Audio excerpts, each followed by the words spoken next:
I don't have enough money for Taco Bell, but what I do have pleases me greatly. I've got 3 novels here, the ones that were not in my first Greyhawk novel review, of which there, I believe, were 4 or 5 on the table at that time. These 3 are excellent, and they are written by Paul Kidd. So they tell the story of a ranger, forget his name, but he is a ranger that lives by his own means. And he's a tough guy, even though he's got very little armor and protection. He has a magically enchanted cloak called Cinders.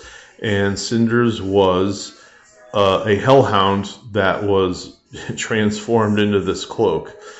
His allies include a sprite, pixie, fairy, whatever you want to call her, and also a hydrosphinx, something we've got right here.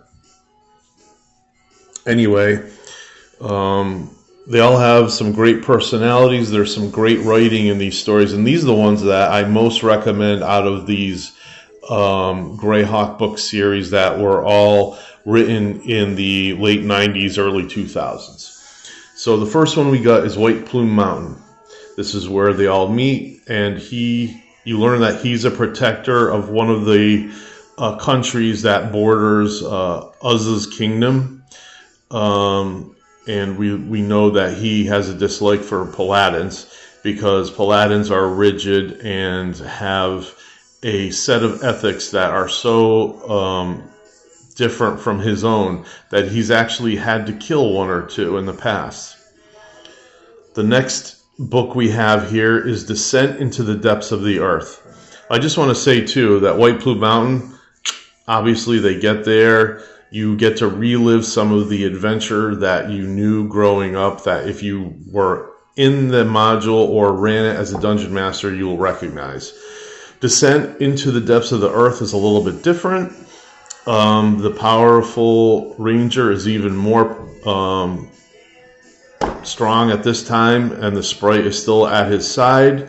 They go through some very, very tough fights.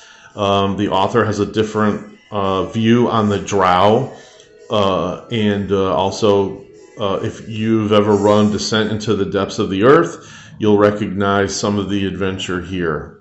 All the while, the joking around and maybe sexual tension between the ranger and the sprite begins to grow, and you become more attracted to either of the characters.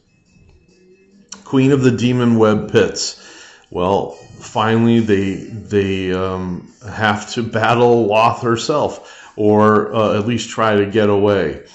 And of course they're not going to defeat her. This is a TSR adventure, but they probably do find a way to get away from her. Honestly, don't remember what happens, but either way, you know they're not beating her Loth, especially on her home plane. But they manage to get back home, and eventually the sprite and the ranger find a way to make things work, and it's a happy ending, so to speak. Paul Kidd probably didn't see the need to want to rewrite these characters, so this is the end of the series, but the books were excellent. You'll like them if you can find them. Obviously they were published, about 20-something years ago, so it's going to be difficult to find them. Maybe use paperback stores, that sort of thing. But good luck. They were a good read, and I know you'll have fun with them. Goodbye.